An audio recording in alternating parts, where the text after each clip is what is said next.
কি এত দেখছি তো ভাব সমাধি হয়ে গেল। এ তো আলোক সম্পদের মতো এমন দেখাচ্ছে।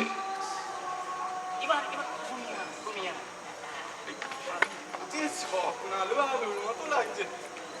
কি এত দেখছেন? দেখছি এক অসহায় অবলা নারী স্বামী বিরহে কাতর হয়ে একাকিনী নিশীথে যাপন করছে। আর আমরা আর আমরা দেশের ছেলেবিন্দু কেউ তার পড়া যায়, কেউ তার বর্ণনা করা এসব নিয়ে ব্যস্ত আছে। শান্তি, হ্যাঁ হ্যাঁ প্রভু, আমার যে আর সহ্য হচ্ছে না রে বাবা।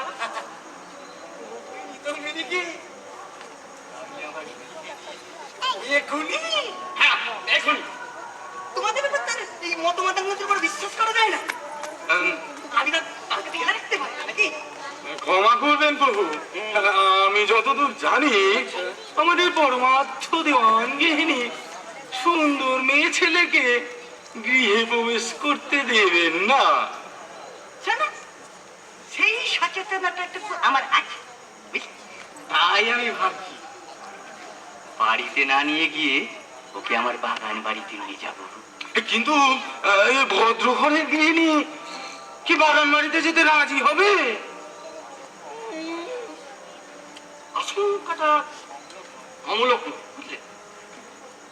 শোনো, যদি সোজা আঙুলে ঘিটা না উঠে তাহলে কি করতে হবে?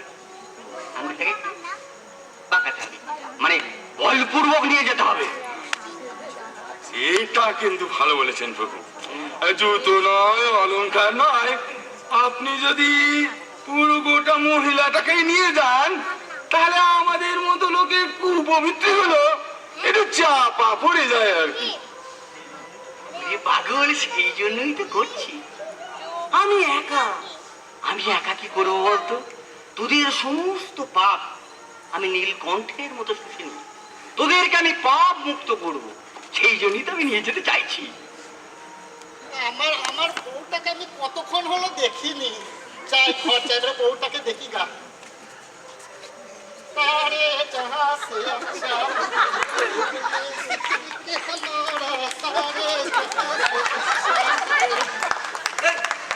এটা কেন? কে রে? আমার ঘরে কে রে? কোন ছাগলা আমার ঘরে এনেছে কানা মারে? আপনি?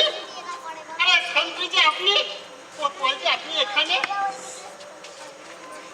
বলছি এই মালটা কে রে? আমি হলাম গৌরহরি মাইতি।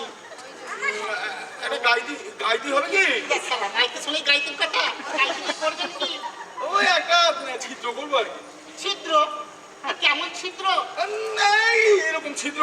যা সালা, ছিদ্র আবার এত বড় হয়? যেটা দেখাচ্ছেন সেটা তো সুড়ঙ্গ। ওই আর কি সুড়ঙ্গ, একটা সুড়ঙ্গকে এরকম বড় করতে হবে যাতে কিনা একজন আরেকজনকে পাজা কোলা করে নিয়ে ওখান থেকে বেরিয়ে আসতে পারে। পাজা খোলা দিয়ে তুই ছিদ্র দিয়ে বার করবেন কেন? ঘরে তো দরজা আছে। দরজা আছে ওটা, কিন্তু আমরা সেটা তো ব্যবহার করবো না। চাপ বাবা, কত বড় মানুষ। একটু ডাকুটুকুর, একটু বেশ দেহ বল্লভীকে নিয়ে ফিরতে হবে। সেটা বুঝলাম, কিন্তু মানুষটা জীবিত না মৃত? নিদ্রিত, মুখে কাপড় বেঁধে বার করা হবে। তোমার কি আর কিছু জানার আছে? না না প্রভু, আর কিচ্ছু জানার নেই, কিন্তু বলছিলাম কোদালে হবে? আরে বাবা, দেরি হবে কেন? এই তো আমার বাড়ি। এটা কার বাড়ি? এটা আমার বাড়ি। তোমার বাড়ি? তোমার? আচ্ছা, আমার বাড়ি এটা। রাত দুপুরে বাড়ি ছেড়ে তুমি কোথায় ঘুরে আড্ডা দিয়ে বেড়াচ্ছ? আড্ডা দেবে কেন বলছি? আমার তো সোনার উপর দোকান, তাই আমি পাহারা দিয়ে বাড়ি ফিরছি। রাত দুপুরে দোকান? এখন তো চুরি ডাকাতি জানেন কি হারে বেড়ে গেছে, তাই সোনার দোকানটাকে পাহারা দিয়ে আমি এই বাড়ি ফিরছি। দোকান পাহারা দিচ্ছিস, তুমি বাড়ি কি সামলায়? কি করবো প্রভু, একলা মানুষ কোন দিকটা সামলায়, তাই অর্ধেক রাত সোনার দোকানটা পাহারা দিই, আর অর্ধেকটা রাত আমার বউটাকে আদর চুরি আমার বউটাকে পাহারা দিই। আর এই জিনিসটা এই ইন্ডাস্ট্রিটা একতলা থেকেও দেখতে পাই। তোমার বউকে দেখছি। বলছি তাহলে কি আমার বউকে দেখছেন? তোমার কি বউ নেই? লোকের বউকে মানে পাহারা দিচ্ছি আর কি। সে তো দেখতেই পাচ্ছি স্বয়ং দিওয়ানজি আমার বাড়ির সামনে দাঁড়িয়ে আছে, এই সামান্য নাগরিকের ধন সম্পত্তি রক্ষা করছে। বহু পুণ্য করেছি, তাই এরকম মহান দেশে জন্মেছি। হ্যাঁ হ্যাঁ হ্যাঁ, তুমি বরং কাল তোমার বাড়ি পাহারা দিও, আমরা তোমার সোনার উপর দোকান পাহারা দেবো। ধন্য ধন্য মহান দেশের সুমহান কর্মচারী। যাও বাবা গৌরী, এবার মানে মানে আগে আগে বলছিলাম আমার বউটাকে মানে কাজুটাকে কি একটু দেখে যেতে পারি? কি দেখবে, ঘুমোচ্ছে, দেখার কি আছে? আগে আগে আগে আগে বলছিলাম বউটা কেমন আছে আমার? ভালো আছে। এবার এবার আসো, আরো ভালো থাকবে। তুমি এসো তো, এসো। বুঝলি তাই আমি বাড়ি যাবো। দেখি দেখি আমার বাড়িতে সুড়ঙ্গ, আমরা বুঝিয়ে দেবো। তার মানে কি আমার ঘরে চোর ঢুকেছে? ঢোকেনি, ঘুমোচ্ছে, ঘুম থেকে উঠে ঢুকবে। দেখি এই ধামরটা যে কত মেয়ের সর্বনাশ করেছে, ও ওকে ছেড়ে রেখেছে কেন? হাত করে পড়েন। আমরা চাই দেখি আমার ঘরে যে যথেষ্ট সোনা দানা রয়েছে, আমরা তো চাই এটা চুরি হোক। সে ঠিক আছে, কিন্তু আমার বউটার যদি কোনো সর্বনাশ করে দেয়? আমরা চাই সর্বনাশটা হোক। না না শুনে বুঝে না মানে বুঝতে পারে ব্যাপারটা বুঝো। ও যখনই তোমার বাড়ির ঢুকলো, চুরি করতে গেল, তোমার বইয়ের সর্বনাশ করতে গেল, ওই টাইমে কি করবো আমরা? তাকে হাতে হাতে ধরে ফেলবো। হ্যাঁ, ঠিক। তাতে কি হবে? তদন্ত কমিটির পক্ষ থেকে একটা জোরদার মামলা করার একটা সুবিধা হবে। এই জন্যই আমরা এটা চাইছি। প্রভু, অত্যন্ত 10 বছর মামলা চালাতে হবে। অবশ্যই এই মধ্য মাতালটাকে না খাটিয়ে খাটিয়ে বদ্ধ মাতালের পরিণত করে দেবো আমরা। একদম একদম ঠিক বলেছো। না বলছি আমার সোনা দানাগুলো আর দু চার সোনা দানা আমার বউটাকে আমি ফিরে পাবো তো?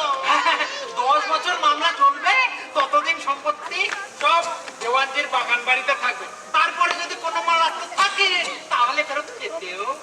না না আমার বউকে আমি চুরি হতে দেবো না।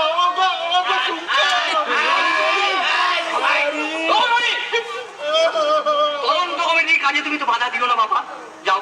আপনি কিছু করতে খবর তদন্তে আমার সর্বনাশ হয়ে গেল। পিছে বল, লাগাচ্ছ।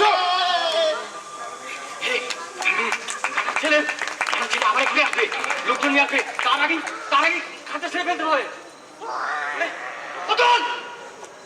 কি যে মাল খাট, কি করছিস? খালি তুমি ঘুমাচ্ছিস। চল প্রভু নেই, নেই, খিড়কি দিয়ে পালালো, কদম্বিনী খিড়কি দিয়ে পালালো প্রভু। ওরে অতুল! এই, চল চল চল ভালো। এই দেওয়ানজি, কোতোয়ালজি, সন্ত্রীজি আমার ঘরে, হ্যাঁ? এটা তো ঘর না, এটা তো পথ। আমি পথে কি করছি? ও, কাজে যেতে দেরি হয়ে গেছে? না, আর খাবো না, কোনোদিন খাবো না মাল, না, আর কোনোদিন খাবো না, কান ধরছি না। এ প্রভু, নেশা ছুটে গেছে। সারা নেশাটাও ছুটে গেল, আর আমার ওদিকে মনের মধ্যে যেটা হচ্ছে ওটাও ছুটে গেল। অতুল! এই, খা, খা, খা। এই জন্য খাবো না। এই জন্মে কেন? তুই পরের জন্ম খাবি। খা। তুই খাবি, তোর বাপও খাবে, খা। না, কোনোদিন খাবো না, এই সর্বনাশ।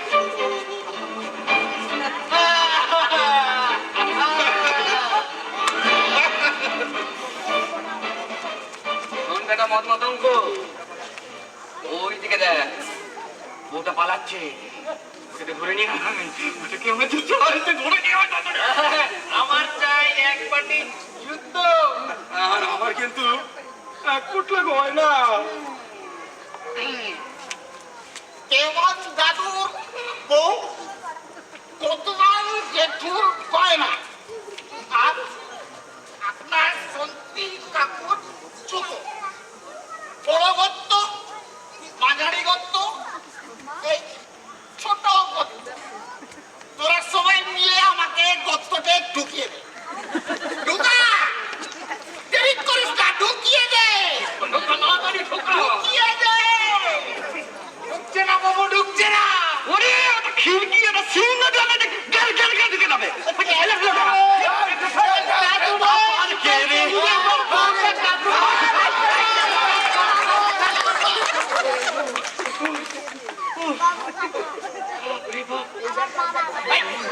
আবার কি? আরে কে রে? মহারাজ আপনি সামনে দেখছি নাকি হুজুর স্বয়ং হারামজাদা সকলের সামনে আমি উলঙ্গ করে ছাড়লো রে।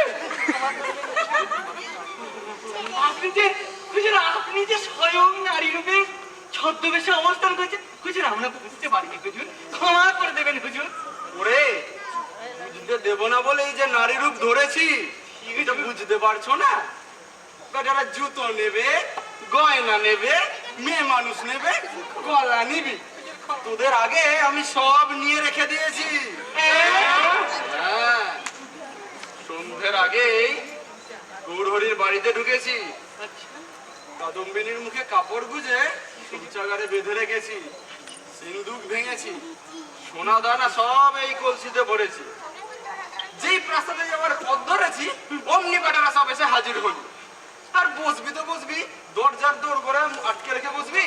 প্রভু, তা বলে আপনি চুরি করবেন? ওরে, একে চুরি বলে না, ডাকাতি বলে, ডাকাতি। আমার বাপ ঠাকুর দাও করে গেছে, আমিও করেছি, ওরা রাজসভায় করেছে, আমি রাজপথে করছি। অর্থনৈতিক সংকট আমার এই পথে নামিয়েছে। ভাবুন আপনারা, আমাদের ভূপতি ডাকাতি করছে। কি স্বপ্ন নাকি মায়া নাকি আমার দৃষ্টি বিপত্তি ভূপতি স্বয়ং ডাকাতি করছেন? কোনোটাই না, এটাই সত্যি। জানো না, বৈদেশিক ঋণে আমার কানের লতি পর্যন্ত ডুবে আছে। আমার দেশ বিক্রি হয়ে গেছে, এক দেশ থেকে ঋণ নিয়ে অপর দেশের ঋণ শুধতে হচ্ছে। ভূপতি ডাকাতি করেছেন। আসল ডাকাত যে বৈদেশিক সুদখোর রাজ্যগুলো, সেটা বুঝি। ঠিক বলেছেন। না চাইতে জোর করে করে ঋণ দিয়েছে, আর এখন জানিস ঋণ শোধ করতে না পারলে আমার বাপ ঠাকুরদার সব সিংহাসনটা কেড়ে নেবে। আচ্ছা আচ্ছা আচ্ছা। কিন্তু কিন্তু মহারাজ মহাধীরাজ জ্ঞান গর্ব জ্ঞান রত্ন ডাকাতি করতে গেলেন মানে আপনি তো করতে একটু বাড়ি কি আমাদের কিছু করতে পারবেন? তোমার তো দেখছি টুকে পাস করা বিদ্যে বুদ্ধি। প্রকাশ্যে কর বসালে প্রজারা লেগে যাবে না, বিদ্রোহ করবে না, তাহলে বিদেশিরাও বুঝবে যে আমি আর দেশ চালাতে পারছি না গো। তখন ঋণও বন্ধ হয়ে যাবে, তখন ঘর সামলাবো না বার সামলাবো। বিদেশ নীতিও বোঝে না, আরে স্বদেশ নীতিও বোঝে না। বলছি তাহলে তদন্ত কমিটি করছে লাভটা কি? কোনো লাভ নেই। এ পর্যন্ত যিনি বসিয়েছেন তদন্ত কমিটি, সব কটি ডাকাতি তিনিই করেছেন। হ্যাঁ, দিনে রাতে ডাকাতি আর দিনে তদন্ত, কোনো লাভ নেই। মানে একটা লাভ কিন্তু আছে প্রভু, অন্তত বিদেশিরা এটা বুঝতে পারবে যে আমাদের দেশের আইন শৃঙ্খলা আমরা পুরো আমাদের কবজায় রেখেছি। শিগগিরই তোমার পদোন্নতি হবে। সান্দ্রি, দেখ তো ওই কলসিতে একটু কলা পাতায় মোড়া চারটে মাছের পেটি আছে, এ তো একখান।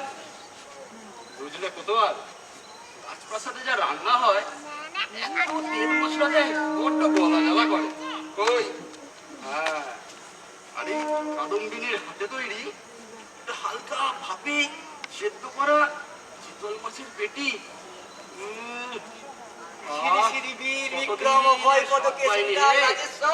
আপনি পথে দাঁড়িয়ে মাছ সিদ্ধ খাবেন?